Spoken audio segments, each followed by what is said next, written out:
still, but the habits you develop, and I go back, the other thing is have the right heroes. I mean, I've always been lucky in that respect. And if the people you look up to are going to form your vision of what the world, how you want to be in later life.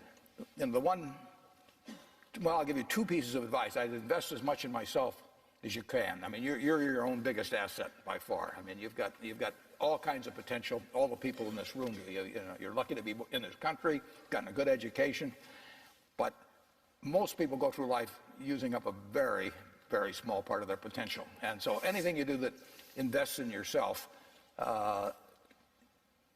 that's the best investment you can possibly make. And then I would follow my passion. I mean, whatever turns you on. I was lucky. I found something early that turned me on. But you don't want to take a job just for the money. You don't want to take a job for an organization that you really don't feel good about, or work for people that you don't feel good about. You really want to be excited when you get out of bed every morning. And it won't necessarily be the job that you have 10 years later, but you'll be learning so much as you go along. And I took a job with Ben Graham, my hero, and I never asked the salary, and I found at the end of the month when I got my first paycheck what I was earning, because I just knew it was the right thing to be doing. So I would follow your passion. The worst investment I ever made? How long do you have? I've made some very bad ones, but that doesn't really bother me. It may bother the shareholders, but that's another question.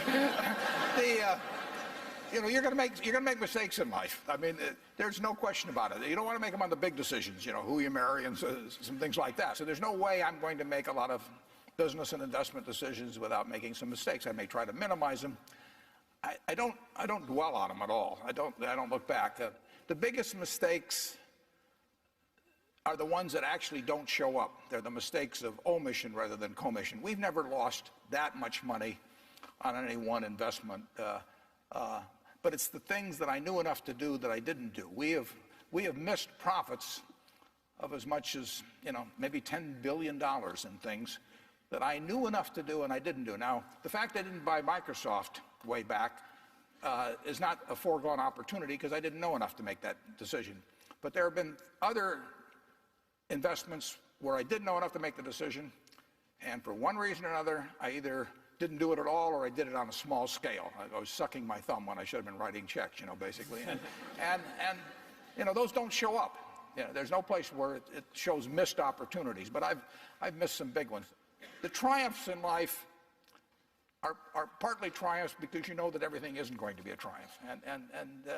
I would never get too hung up on mistakes. I know a lot of people that really agonize over them, and it just isn't worth it. I mean, tomorrow's another day, and you live it forward and just go on to the next thing.